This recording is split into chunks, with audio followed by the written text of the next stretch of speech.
The people who were drafted found out that they are in Vietnam and might not make it out, might make it out, but they have to say what they hoped they would have been able to do had they not gone to war, except for 3 kids.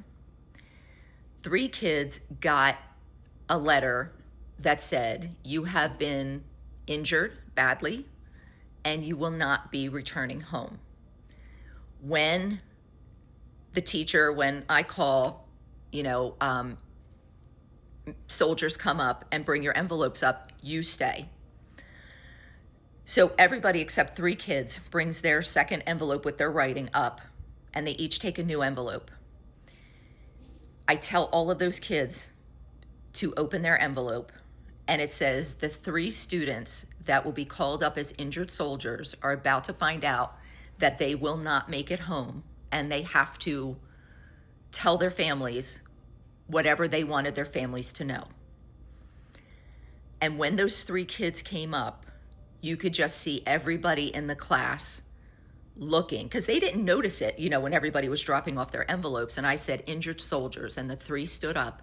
And there were gasps some years to see which classmates, and everybody in the class knew that they were going to find out that they weren't going to make it home.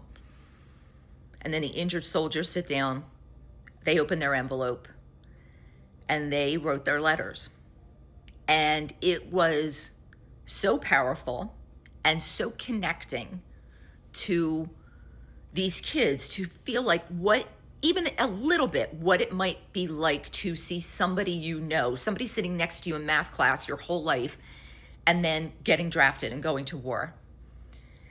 And we had a lot of discussion about it, the next day, what they felt, what they saw, what they heard. And we talked about what it means to go into a war voluntarily or involuntarily. And so they had so many questions. I knew I had to take this a little bit further. So I knew some Marine veterans who were in some local groups, and I said, is there anybody who would be, you think, willing to come into my class and talk about what it was like for them in Vietnam? And this one guy said, I have a friend who has never spoken about it publicly, but I'm going to ask him because I think this is an opportunity for him, almost like a catharsis, to let it out.